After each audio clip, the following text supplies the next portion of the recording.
Ibn Khaldoun.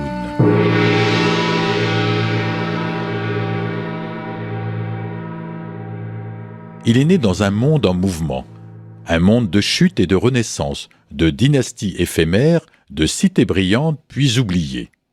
Nous sommes à Tunis au XIVe siècle et son nom est Ibn Khaldoun. Abdelrahman Ibn Khaldoun.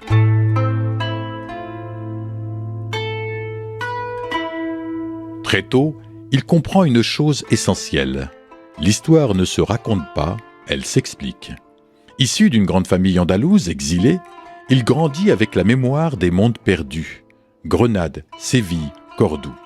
Derrière les murs, il y a déjà la conscience du temps qui détruit, mais aussi de ce qui revient.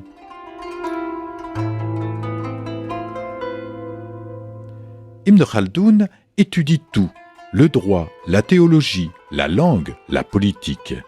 Mais il observe surtout les hommes, leur soif de pouvoir, leur besoin de cohésion, leur fragilité collective. Il traverse les cours, sert des princes, tombe en disgrâce, revient, repart, survit. Il voit les empires de l'intérieur et il découvre une loi invisible, les civilisations obéissent à des cycles.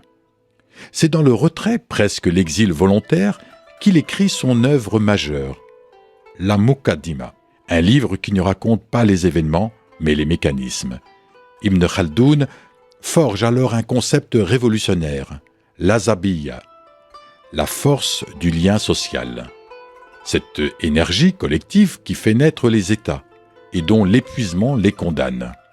Pour lui, aucune civilisation ne chute par hasard. Le luxe affaiblit, le pouvoir corrompt, la solidarité se dissout et un nouveau groupe, plus rude, plus soudé, finit par remplacer l'ancien.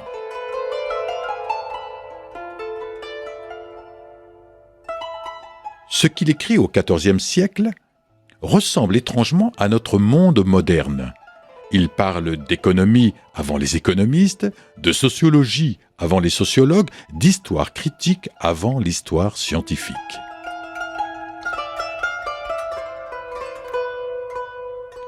Ibn Khaldoun ose une idée radicale. Le passé ne doit pas être vénéré, mais analysé. Les récits doivent être vérifiés, les mythes interrogés, la raison appliquée à l'histoire humaine. Il terminera sa vie au Caire, juge respecté, témoin lucide d'un monde qui continue de changer.